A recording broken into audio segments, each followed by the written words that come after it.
Assalamualaikum warahmatullahi wabarakatuh. Pada video ini, kita akan membahas mengenai penempatan semua pasar bersama model ASAD.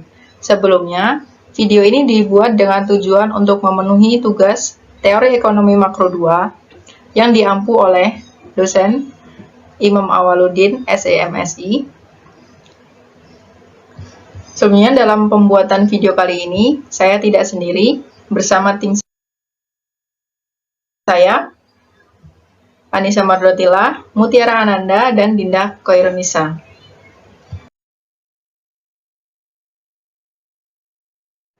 Nah, dalam mempelajari model ASAD, kita akan membaginya menjadi 6 bagian. Yang pertama adalah penawaran dan permintaan agregat, yaitu pengaruh output terhadap tingkat harga. Yang kedua, equilibrium jangka pendek dan menengah. Dari jangka pendek ke jangka menengah, apa perbedaannya? Dan yang ketiga, pengaruh ekspansi moneter, dinamika dan netralitas uang. Yang keempat, pengaruh defisit anggaran. Apa itu pengaruh defisit dan output terhadap suku bunga? Yang kelima adalah kenaikan harga minyak. Apa sih pengaruh kenaikan harga minyak terhadap tingkat pengangguran? Dan yang keenam adalah kesimpulan.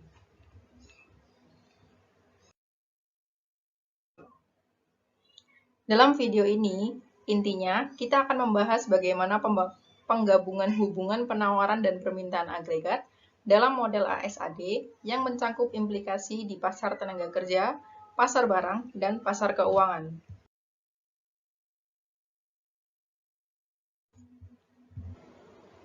Baiklah, yang pertama adalah penawaran dan permintaan agregat.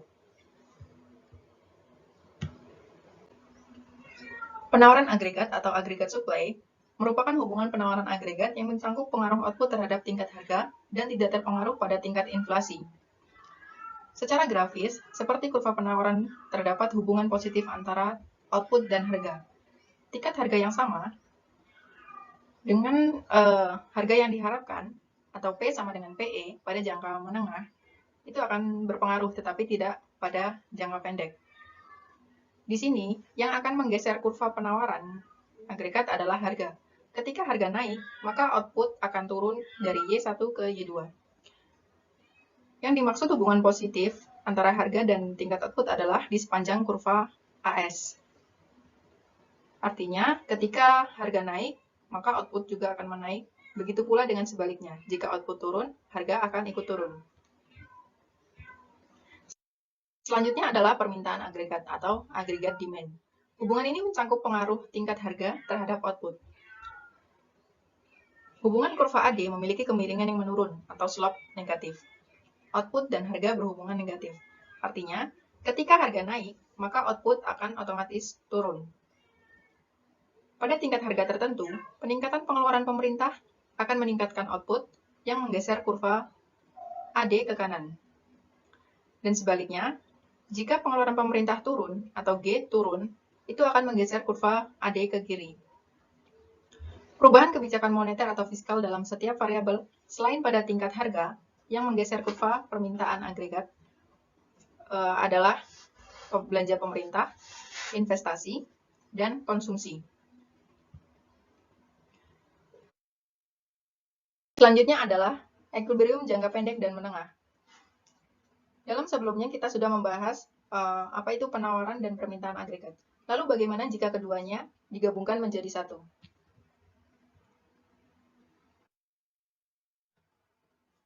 Hubungan AS adalah P atau harga sama dengan harga yang diharapkan dikalikan 1 ditambah margin. Fungsi dari faktornya adalah 1 dikurangi pendapatan output dibagi dengan lapangan pekerjaan dan faktor lainnya. Penurunannya adalah sebagai berikut. Persamaan AS terdiri dari upah dan harga. Jadi upah W sama dengan PE, fungsi dari tingkat pengangguran dan faktor-faktor lain atau Z. Dan untuk harga adalah P sama dengan 1 plus M dikalikan dengan W. Jadi W di sini akan disubstitusikan ke P. Maka hasilnya P sama dengan PE dikalikan 1 plus M atau margin dikalikan dengan fungsi dari U, tingkat pengangguran, dan faktor. Jadi, U di sini dapat diganti dengan persamaan U sama dengan pengangguran dibagian dengan angkatan kerja. U adalah angkatan kerja dikurangi yang bekerja. Jadi U sama dengan L min N per L. L per L sama dengan, jadi U sama dengan 1 min N per L. Karena yang bekerja sama dengan Y atau output, jadi Y sama dengan N. Maka dari itu didapat persamaan AS hubungannya adalah P sama dengan PE atau harga yang diharapkan dikalikan dengan 1 plus M fungsi dari 1 min Y per L Z. Selanjutnya adalah hubungan permintaan agregat atau agregat demand. Adalah output sama dengan, yang mempengaruhi output adalah uang real, belanja pemerintah, dan pajak. Jadi, asal dari persamaan AD tadi adalah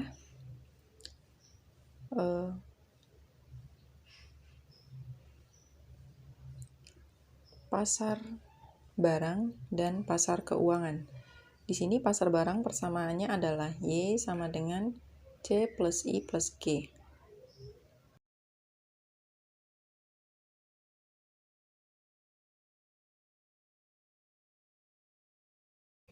Di pasar keuangan rumus persamaannya adalah M per P sama dengan, atau uang real sama dengan Y fungsi dari suku bunga. Maka didapat hubungan persamaan agregat demand adalah Y sama dengan Y dikalikan dengan uang real M per P fungsinya, kemudian belanja pemerintah atau G, dan pajak. Dalam jangka pendek, tidak ada alasan output harus sama dengan tingkat output alami, atau Y tidak harus sama dengan YN. Equilibrium output bergantung baik pada posisi kurva penawaran maupun permintaan. Artinya, perubahan dari output tergantung dari perubahan pergeseran dari kurva AS atau kurva AD. Walaupun ada pergeseran dari kedua kurva ini, salah satunya, maka akan tetap pada posisi yang sama. Hanya akan bergeser satu kali dalam kurun waktu kurang lebih dari 1 tahun. Dari penawaran agregat sendiri, faktornya adalah M atau harga uang nominal, kemudian harga yang diharapkan atau PE, kemudian lapangan kerja, dan faktor-faktor lain atau Z, seperti asuransi.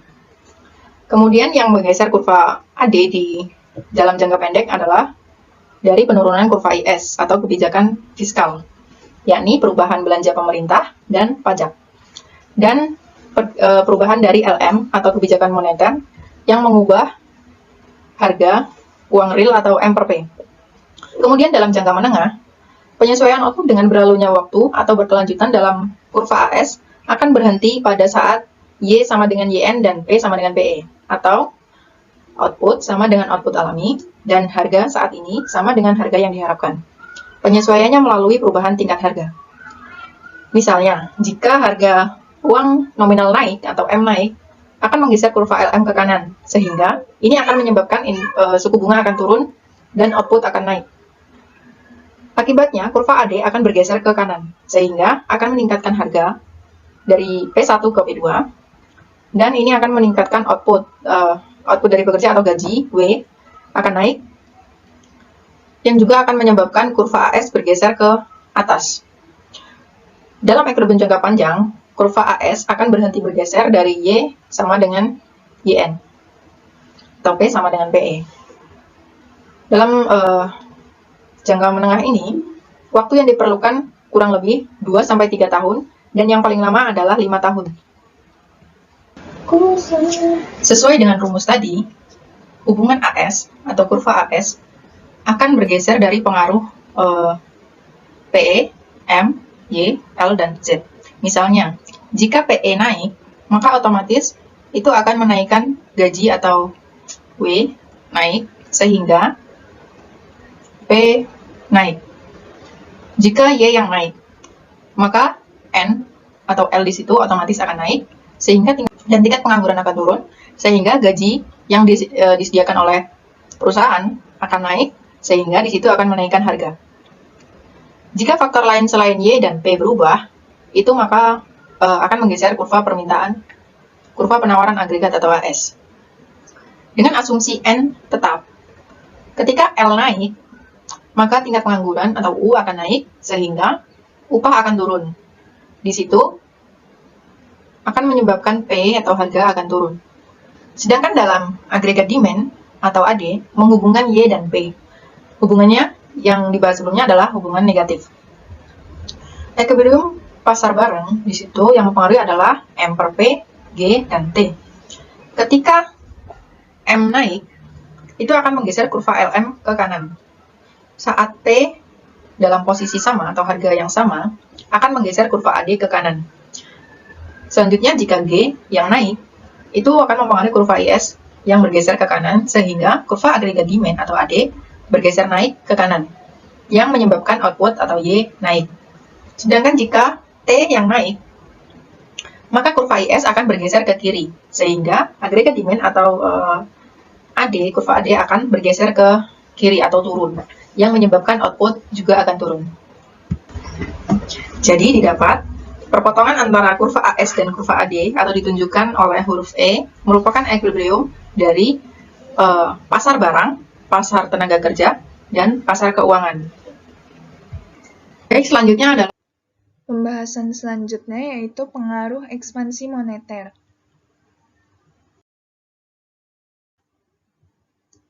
Dinamika penyesuaian. Jadi, ada pengaruh dinamis dari ekspansi moneter, yaitu ekspansi moneter menimbulkan peningkatan output dalam jangka pendek, tetapi tidak mempengaruhi output dalam jangka menengah.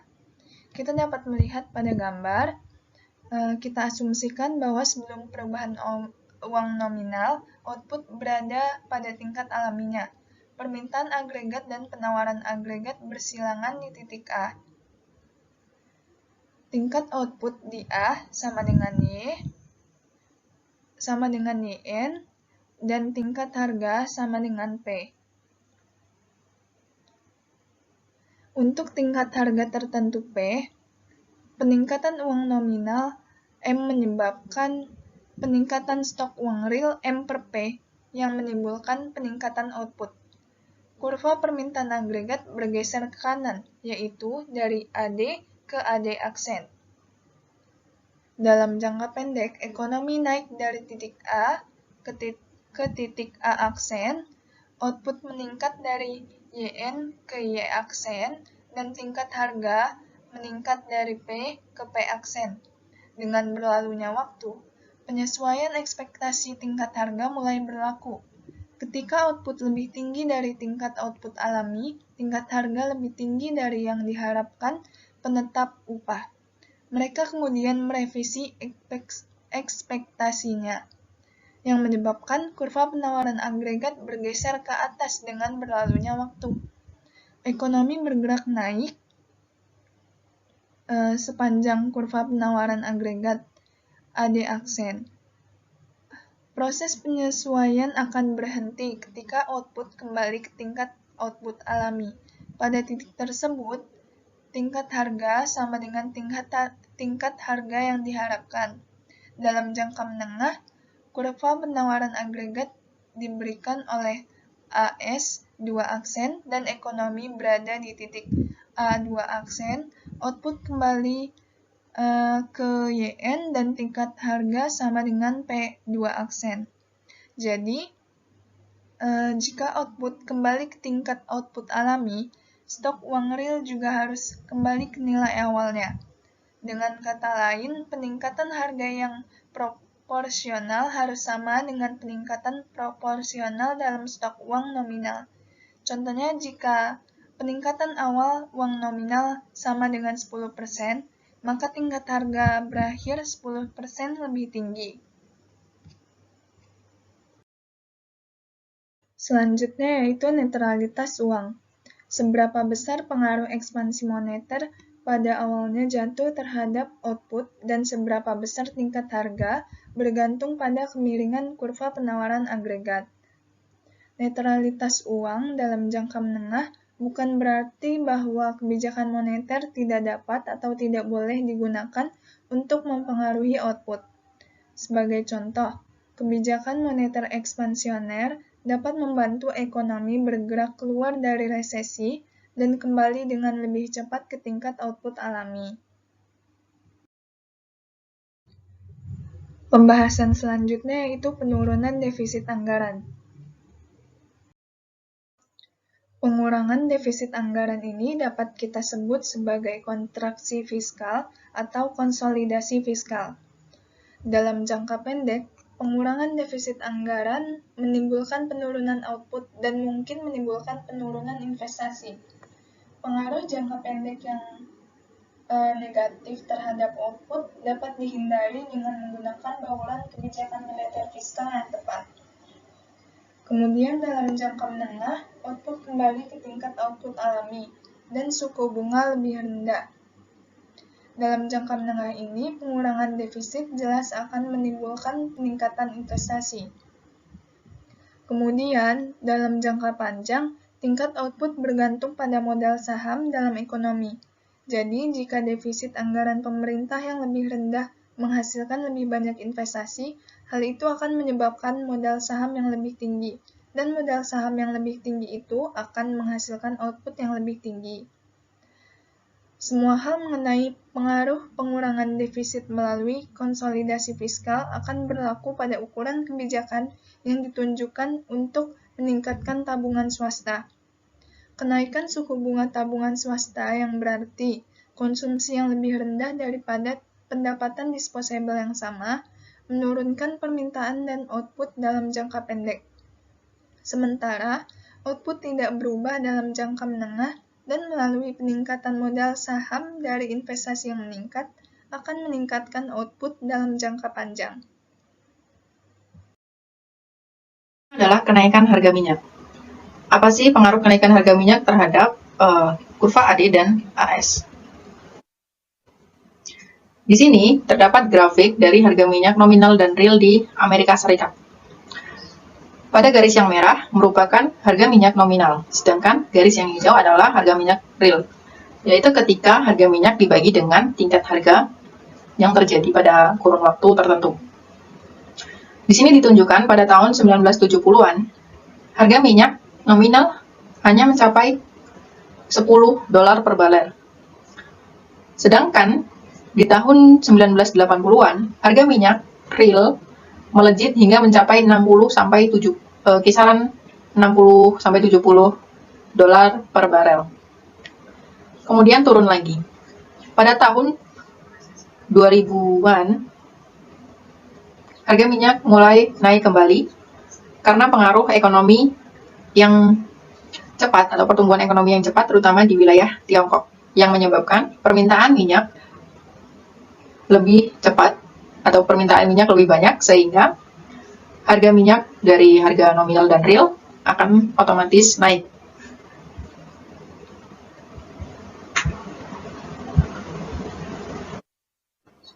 Nah, di sini pergerakan harga minyak merupakan kandidat terkuat yang mempengaruhi baik permintaan maupun penawaran agregat. Selain jumlah uang yang beredar, M per P, atau pengurangan defisit anggaran, dan memainkan peran penting dalam fluktuasi. Alasannya, karena terdapat pada grafik, harga pada tahun 70-an, faktor utamanya yang menyebabkan harga minyak naik adalah OPEC, yaitu sebuah organisasi atau kartel produsen ekonomi yang mampu bertindak memonopoli dan menaikkan harga. Dan dia juga akan mampu menurunkan harga. Kemudian yang mempengaruhi pada tahun 2000-an, faktor utamanya adalah karena pertumbuhan ekonomi yang cepat tadi, yang terutama di wilayah Tiongkok, China, yang menyebabkan kenaikan permintaan dunia akan minyak. Akibatnya, peningkatan harga minyak real cenderung stabil. Nah, pengaruh harga minyak ini berpengaruh pada kehidupan sehari-hari. Misalnya, ketika harga minyak naik, otomatis kita akan mengurangi penggunaan dari kendaraan. Begitu pula pada perusahaan. Kenaikan harga minyak akan mempengaruhi produksi dari barang atau jasa yang dihasilkan nantinya. Baik, pada bagian kesimpulan. Jangka pendek versus jangka menengah. Dalam jangka pendek, pengurangan defisit anggaran menurunkan output dan suku bunga, serta mungkin menurunkan investasi. Artinya, ketika suku bunga turun, investasi akan turun. Tetapi tidak dalam jangka menengah. Suku bunga akan turun dan output akan kembali ke tingkat alami atau YN tadi, serta investasi akan meningkat. Artinya di sini, ketika suku bunga naik, investasi akan turun. Tetapi ketika suku bunga turun, investasi akan meningkat. Kemudian dalam gejolak dan mekanisme penyebarluasan. Perubahan yang mendadak secara terjadi atau drastis pada perekonomian suatu negara memiliki pengaruh yang dinamis terhadap output dan komponen-komponennya. Pengaruh dinamis tersebut dapat disebut sebagai perluasan gejolak. Mekanisme penyebarluasan ini berbeda untuk gejolak yang berbeda. Artinya, tiap mekanisme akan berpengaruh untuk tiap-tiap gejolak yang berbeda. Pengaruh gejolak terhadap aktivitas mungkin terbentuk setelah sekian lama. Artinya di sini memerlukan waktu yang mempengaruhi output pada jangka menengah. Atau pengaruhnya mungkin terbentuk untuk sementara waktu dan kemudian menghilang. Itu untuk jangka menengah ketika Y sama dengan YN. Nah, dalam bab ini, kita mengasumsikan bahwa stok uang nominal bersifat konstan, tidak berubah, yaitu tidak ada terjadi pertumbuhan uang nominal. Hal ini menimbulkan tingkat harga yang konstan dalam jangka menengah. Artinya dalam jangka menengah perubahan harga itu jarang terjadi. Artinya atau tetap. Model ASAD yang kita bahas memiliki properti yang meyakinkan. Meskipun gejolak memindahkan output menjauh dari tingkat alaminya, atau Y menjauh dari YN dalam jangka pendek, karena tidak harus sama, terdapat kekuatan yang cenderung membawanya kembali ke tingkat alami dengan berlalunya waktu.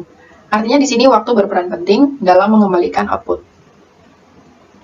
Output di bawah tingkat alaminya atau Y di bawah YN akan menimbulkan penurunan tingkat harga.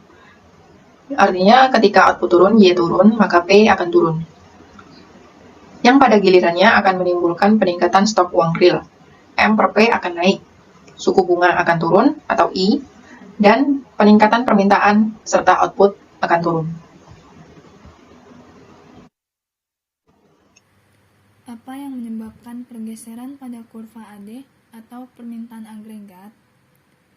Faktor yang menyebabkan AD bergeser ke kanan adalah karena terjadi penambahan pada permintaan agregat, yaitu dari AD ke AD1. Sedangkan ketika bergeser ke kiri, terjadi penurunan permintaan agregat, yaitu dari AD ke AD2. Faktor apa aja sih yang mempengaruhi? Nah, pertama-tama kita harus melihat persamaan AD. AD ini bisa kita samakan dengan pengeluaran dari seluruh rakyat yang ada di negara. Yaitu kita samakan dengan Y, yaitu PDB. Nah, Y ini adalah konsumsi ditambah investasi, ditambah pengeluaran pemerintah, ditambah ekspor dan impor. Jadi, aspek-aspek mana yang dapat mempengaruhi penambahan atau pengurangan pada kurva? Kita dapat melihat ketika C naik, maka permintaan agregat ikut naik. Lalu ketika C turun, permintaan agregat akan ikut turun. Begitu pula dengan aspek-aspek lainnya. Sekarang kita akan membuktikan terlebih dahulu apa yang terjadi ketika C naik atau turun. C Contohnya ketika C mengalami perubahan dalam pajak penghasilan. Ketika pajak turun, berarti pendapatan seseorang akan bertambah. Hal tersebut akan menyebabkan konsumsi naik, lalu permintaan agregat akan ikut naik. Ketika permintaan agregat ini naik, maka dia akan bergeser ke kanan. Contoh lainnya yaitu dalam perubahan insentif untuk menabung. Ketika tabungan naik,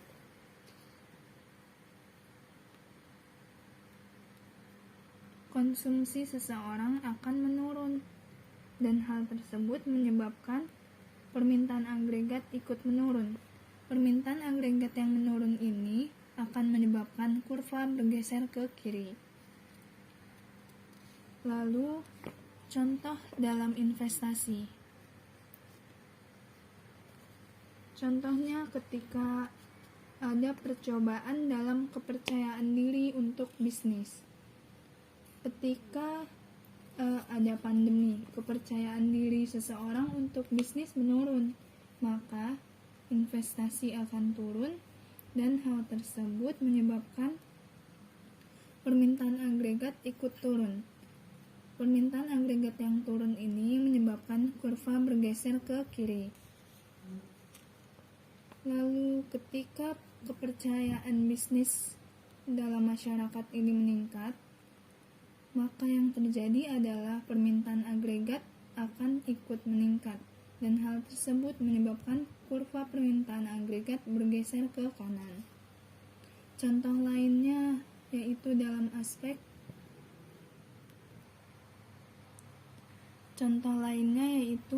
aspek pengeluaran pemerintah.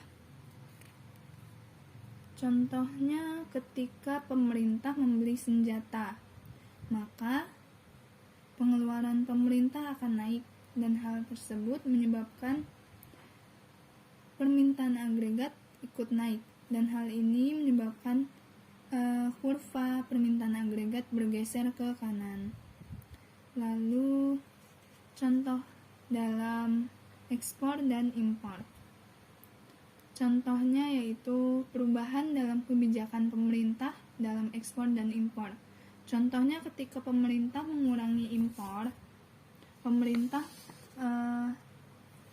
ketika pemerintah meningkatkan tarif pajak untuk barang impor, yaitu ketika tarif naik, barang impor menjadi lebih mahal, dan hal tersebut menyebabkan impor akan turun. Nah, NX ini adalah komponen dari ekspor dan impor, yaitu X min M.